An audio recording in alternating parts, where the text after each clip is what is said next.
নমস্কাৰ, আশা কৰোঁ ভালে আছে। মই ডক্টৰ ৰাজীৱ বৰকটকী। আজি আপোনালোকে জানে 17 মে বিশ্ব উচ্চ ৰক্তচাপ দিৱস, ৱৰ্ল্ড হাইপাৰটেনশ্যন ডে। গতিকে আজি এই মুহূৰ্তত মই আপোনালোকক এটা কথা ক'ব কৈছোঁ যে আপোনালোকে আপোনালোকৰ BP সদায় সঠিকভাৱে ৰাখক। আজিৰ শ্লোগানটোৱে হৈছে যে measure your BP accurately, control it and live longer. তাৰমানে আপোনালোকক কৈছে যে সঠিকভাৱে আপুনি BP জোখক, তাক কণ্ট্ৰল কৰি ৰাখক, নিয়ন্ত্ৰণত ৰাখক আৰু দীৰ্ঘদিন জীয়াই থাকক ভাল কৰি।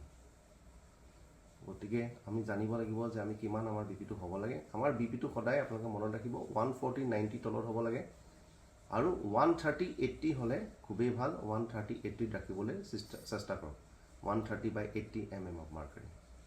আমি বহুতে ভাবোঁ যে আমাৰ BPটো আমাক দিগদাৰী কৰা নাই, অসুবিধা কৰা নাই। এনেকুৱা নহয়, কিয়নো BP বাঢ়ি থাকিলে আমি গম নাপাওঁ। এইটো কোৱাইট এচিমটমেটিক হ'ব পাৰে, আমি গমেই নাপাওঁ। যেতিয়ালৈকে জটিলতা নাহে আমি গমেই নাপাওঁ। গতিকে যেতিয়াই BP 140/90 ওপৰলৈ যাব তেতিয়াই আপোনালোকৰ একশ্যন ষ্টাৰ্ট কৰিব হয়। আপোনালোকে ডক্টৰৰ পৰামৰ্শ ল'ব লাগে আৰু ডক্টৰৰ পৰামৰ্শ লৈ আপোনালোকৰ BP 130/80 ৰাখক। এইটোৱেই মই ক'লোঁ যে এইটো কেতিয়াও ভুল নকৰিব। BP সদায় 130/80 mm মাৰ্কাৰীত ৰাখক। আপোনালোকে বহুত কমপ্লিকেশ্যনৰ পৰা ৰক্ষা পাব, বহুত সমস্যা, বহুত জটিলতাৰ পৰা আপুনি ৰক্ষা পাব। ধন্যবাদ।